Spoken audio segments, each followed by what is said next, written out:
Thanks for tuning in online. We are so pleased with all the different people who have been tuning in from all over the country and all over the world to our ministry and what we're doing at All Souls here in Tulsa. If you have a chance to send me an email or connect with me in some way, let me know what you're finding, why you tune in, and what you're getting out of it. I would love to hear from you. I'm always pleased when I get messages from different people who tell me all kinds of things about the impact of All Souls Tulsa's ministry on them and their lives and their families.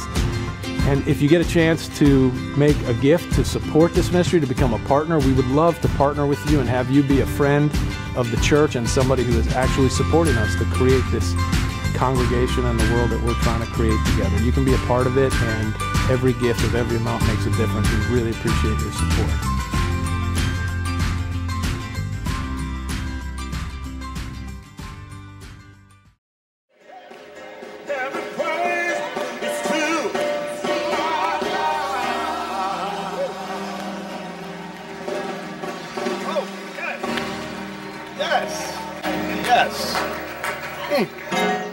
Yes. Oh, it feels so good in here. It feels so good in here. Hallelujah. Beautiful. Beautiful. It feels so good. I could almost forget about all the things I've been worrying about all week. All the things that have been happening. You know, because I could be really discouraged right now based on everything I've been seeing out in the world. But I'm not discouraged. Because I've got a fire burning in my soul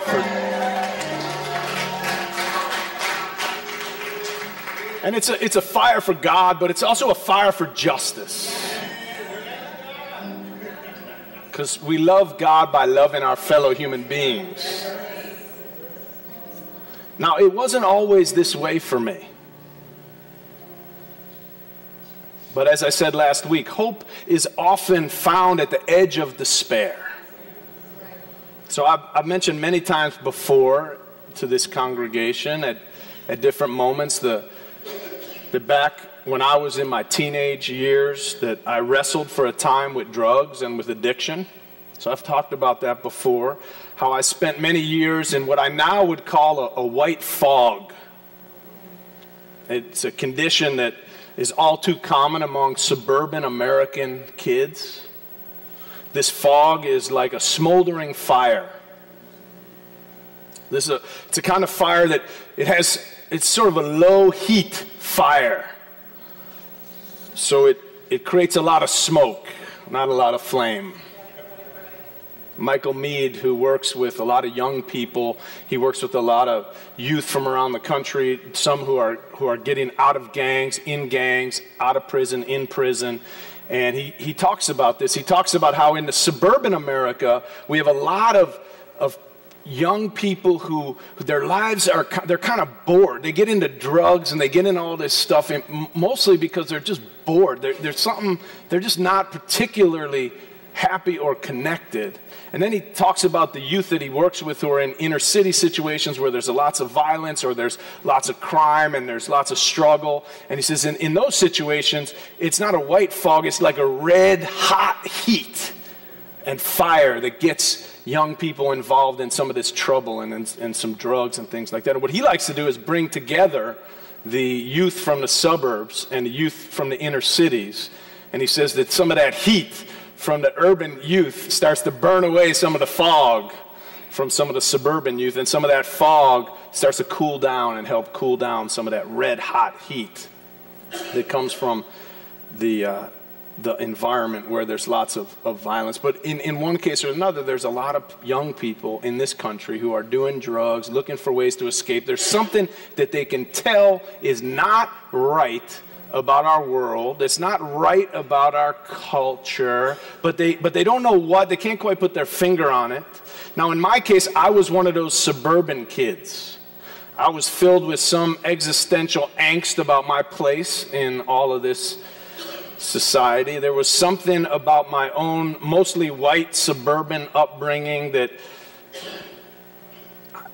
didn't mean very much. The things that we talked about, the things that we worried about, the things that that were supposed to be important didn't seem that significant, but I didn't know what or why. So I sought my own ways of finding trouble, my own ways of creating excitement, my own ways of checking out from what seemed like a society that did not inspire me that much.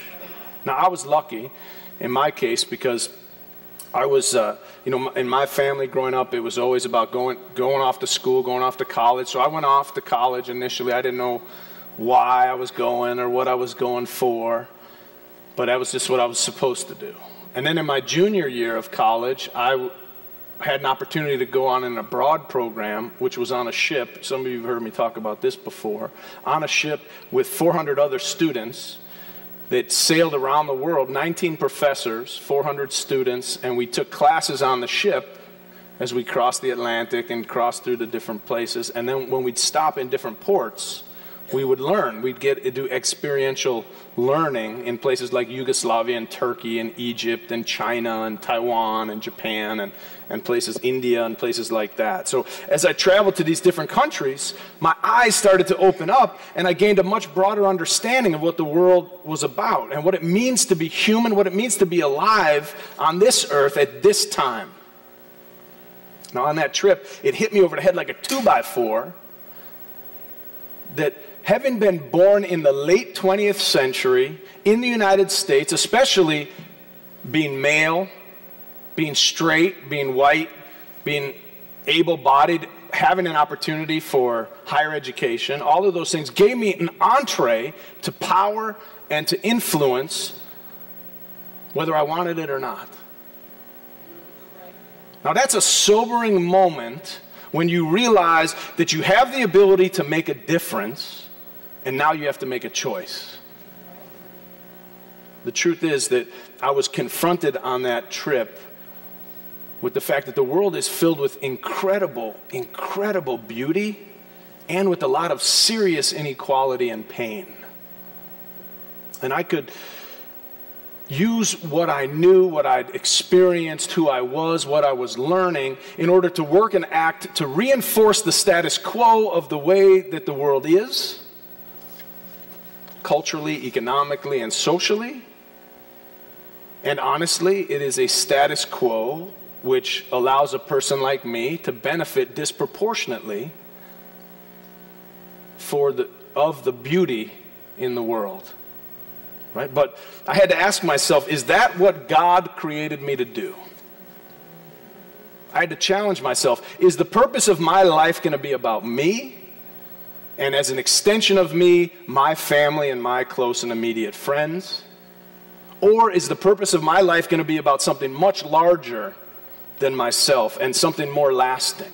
So by the time I reached my early 20s, the heat on some of those smoldering embers in my heart was starting to be turned up, and my heart became filled with a passion and a fire for justice. I began to feel God's call upon my life to get over my own little pity party about my own problems and to figure out how I could make a positive difference. And as Howard Thurman, one of Martin Luther King Jr.'s professors when he was at the University of Boston, said, don't ask what the world needs. Ask what makes you come alive and go and do it, because what the world needs is people who have come alive. I was coming alive. And I know you have your own story of what drives your passion and what makes you want to be part of something larger than yourself, to use your gifts for a good beyond your own self-interest. And I know that you have your own version of what breaks your heart and what fuels your purpose. And I look forward to chances in this community to get to know what your story is as we share not only the work together that we do in the world, but also the reason why we do this work and why it makes a difference. The leadership of this congregation and I are trying intentionally to attract people who want to be the change that we want to see in the world. People who want to become leaders and those who want to share their leadership because we want to deploy ourselves as change agents and activists to make this world a better place. Here at All Souls, we are in the midst of creating a new kind of culture within the culture of America. And to that end, this is more than just a church. This is a movement. It is a movement that we are fostering. And when you look at the Bible, Jesus was not trying to create a new religion. He was not trying to create a new church. He was trying to change the culture in the times in which he lived. And that is exactly what we're doing right here at All Souls.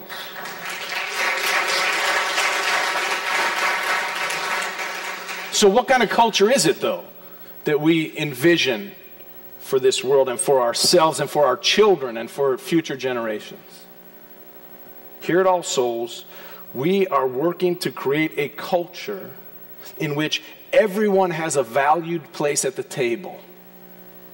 It's not a male table where women are invited as guests as long as they know their place, as long as they act enough like men to be allowed at the table. It's not that kind of a table. It's not a white-dominated table that has different colorful faces around it, but is still a white table. That's not the culture that we are creating here. And it's not a Christian table in which Jews and Buddhists and atheists and others are just allowed around the periphery, but we are trying to create an authentically intercultural, interfaith table, and feel that that is what we are called to create in our times, in this place, in this house, and in this church.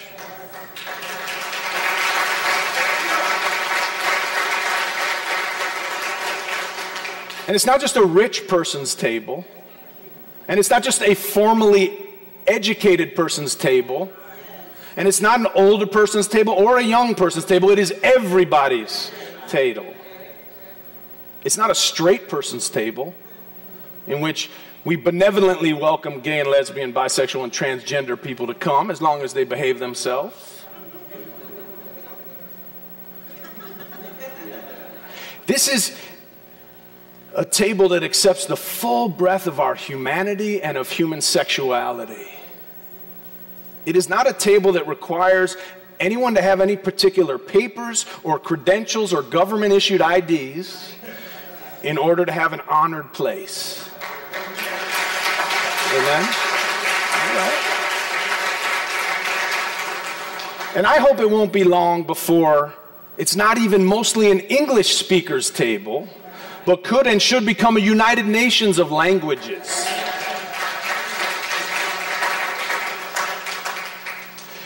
This culture, this way of being human that we are shaping and creating and promoting and dreaming ourselves into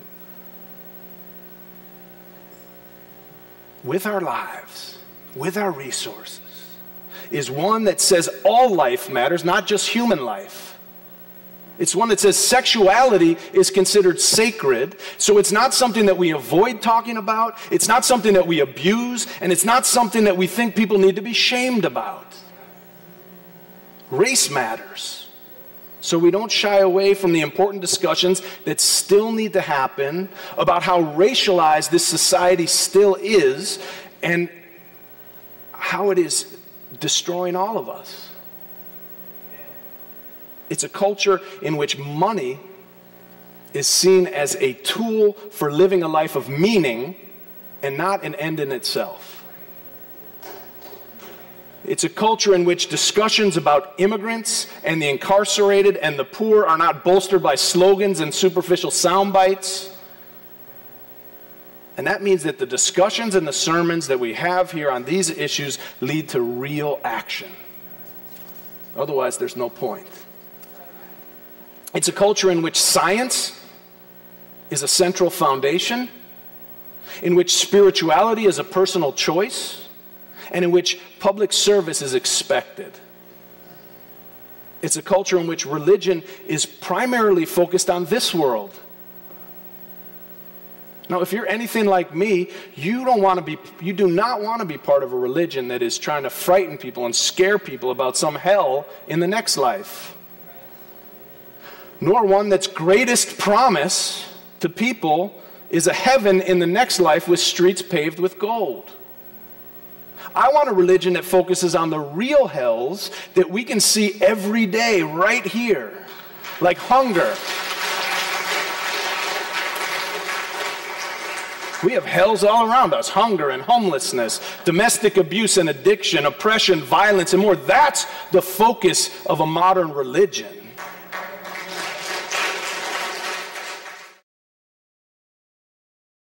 I give because this church has changed my life and is changing my life. I give because at All Souls, we bring our whole selves to church. I give to All Souls because all families are included here. I give at All Souls because we give our money, our offerings away every single week to local causes. I give because at All Souls, we walk our talk. I give because at All Souls, we believe in the power of community.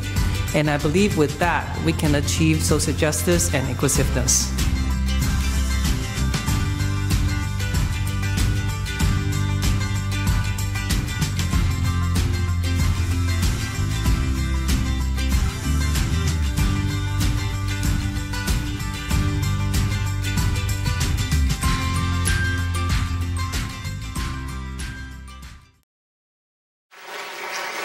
We have hells all around us: hunger and homelessness, domestic abuse and addiction, oppression, violence, and more. That's the focus of a modern religion.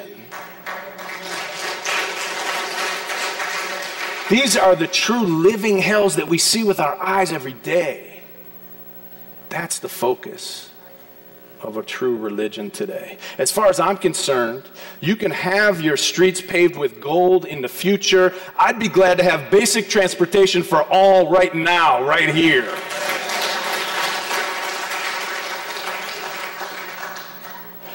This culture that we're creating has love as its spirit and service as its law. Now, this congregation's ministers are always trying to listen deeply to where God is calling us to go. Or you might prefer the language, listening to what love is calling us to do. Are you listening for love's call in your life? What is love calling you to do? It's a good question to wake up with every morning. What is love calling me to do today? In this situation, what is love calling me to do? Because what we need are not just people who are coming to All Souls because you like the music or you like the classes we teach or the preachers who preach. We need people who are coming because they feel that being part of this church at this time is part of God's call upon your life.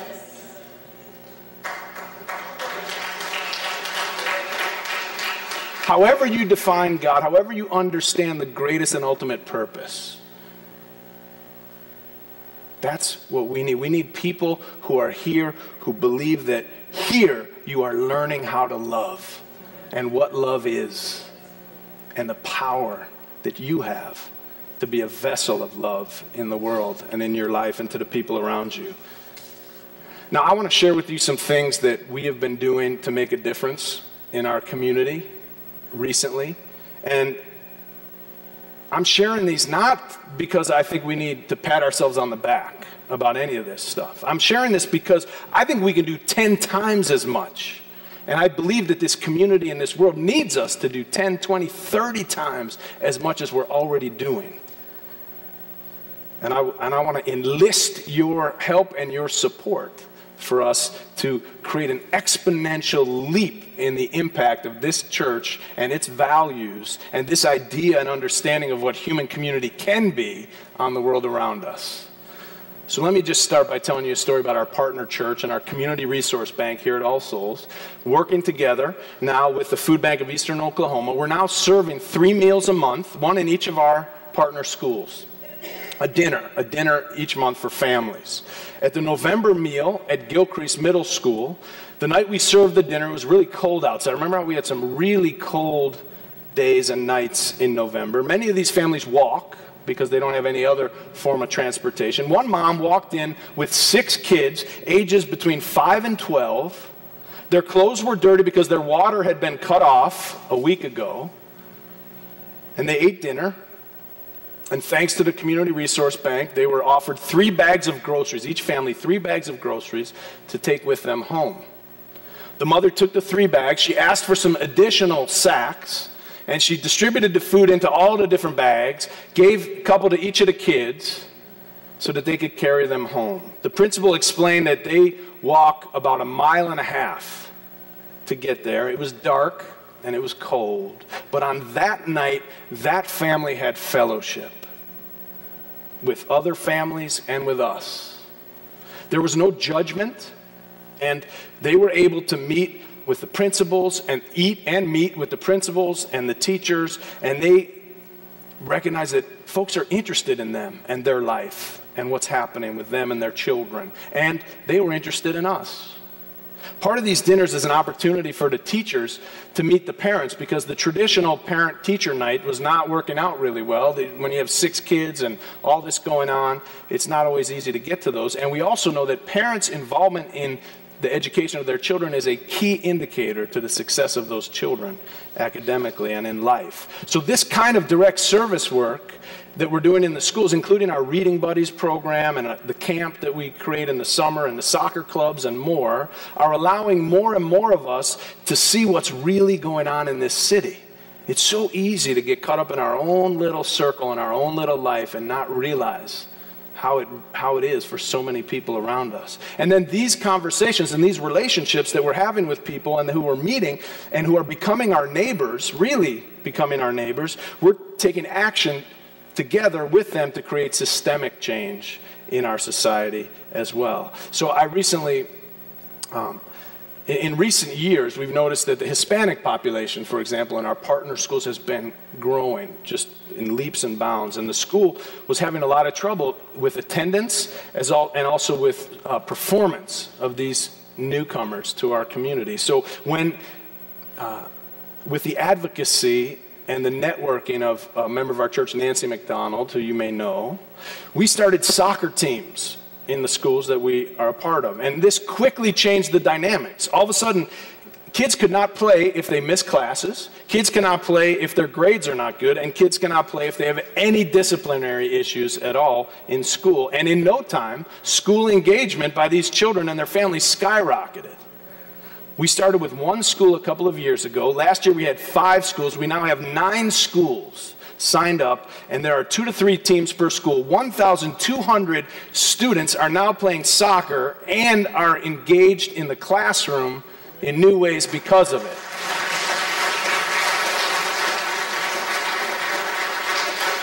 That started with one person having an idea and then using this congregation as a multiplying factor by taking the idea, getting other people involved and engaged, and then all working together to make this happen. What it took from our people was to advocate and to organize these teams, then to drive buses to get the young people to the games, and then pretty soon the parents wanted to go to the games, didn't have transportation, said, can you help us get to the games? So now we're driving parents and we're driving students, and the games communities being created around these games. They had 150 people out for one of the games recently at one of our schools. It's really exciting to see what's happening. And we're always looking for bus drivers and other drivers. So if you want to be a part of this, you can. And it's really exciting and wonderful people if you want to get involved. Or if you want to become a reading buddy. We have 300 7th graders.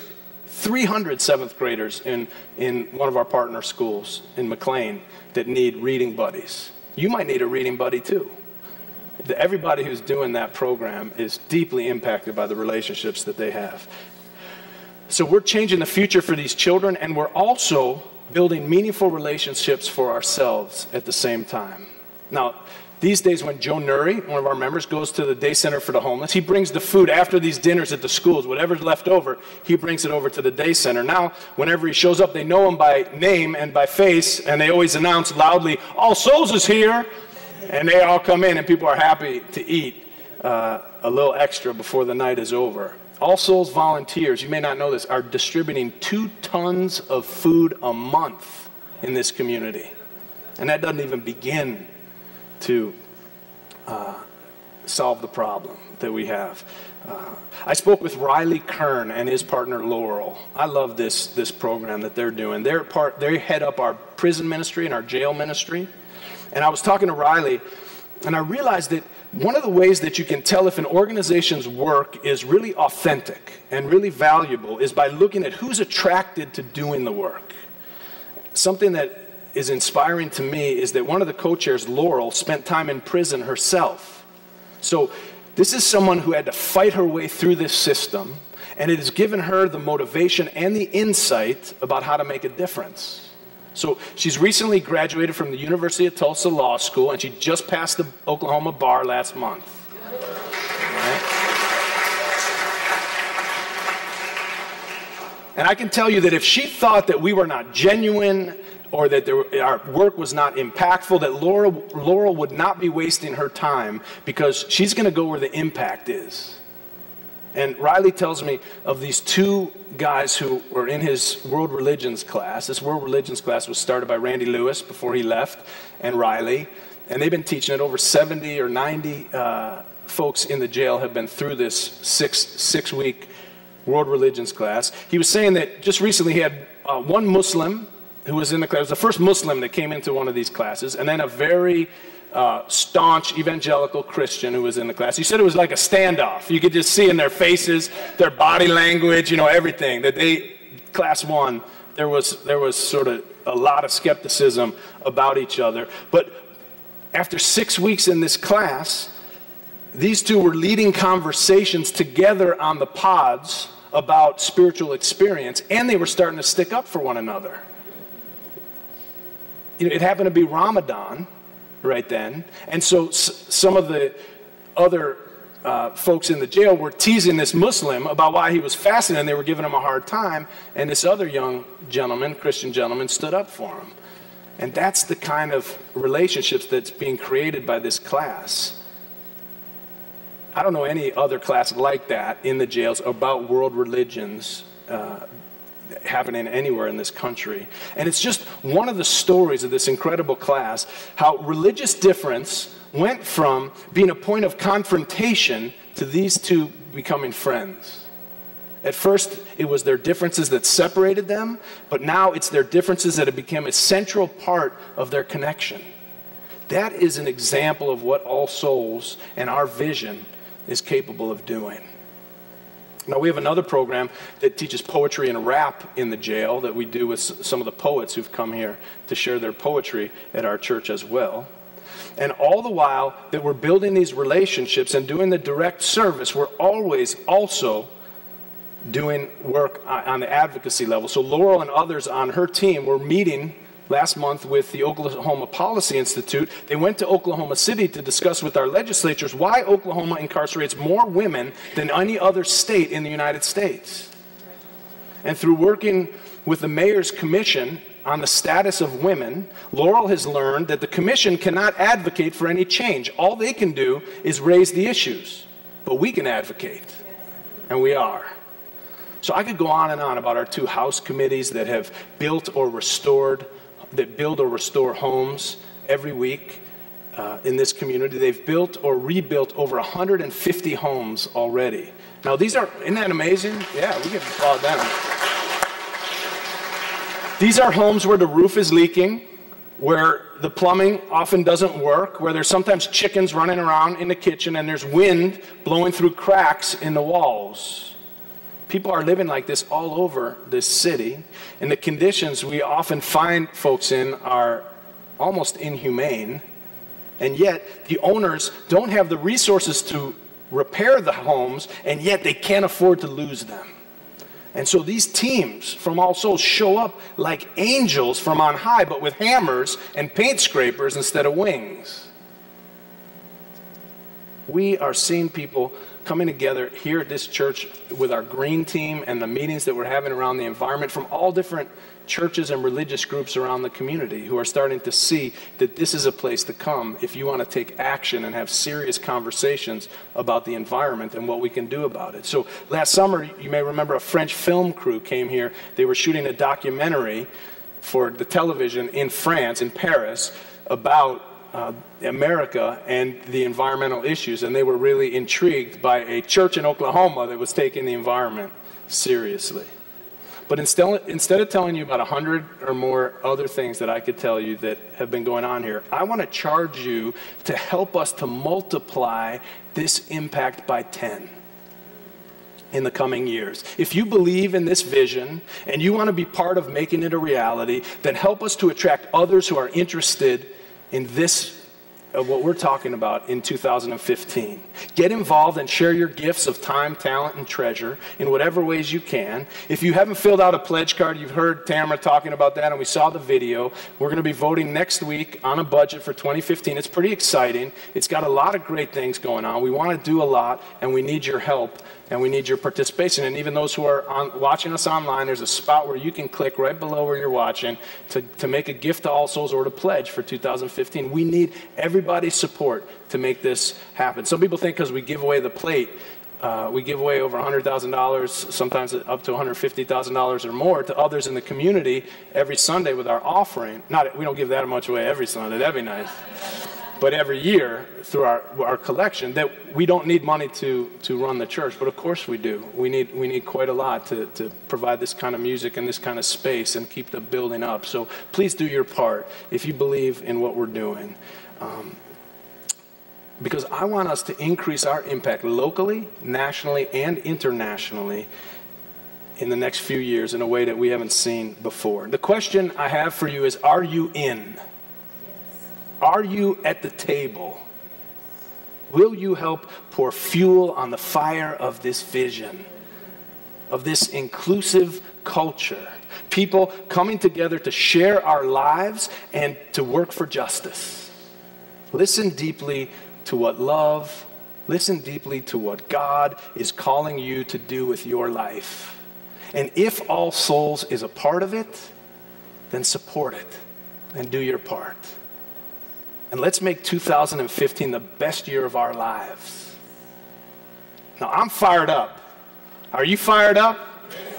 All right. Let's pour some fuel on the fire, all right? Amen.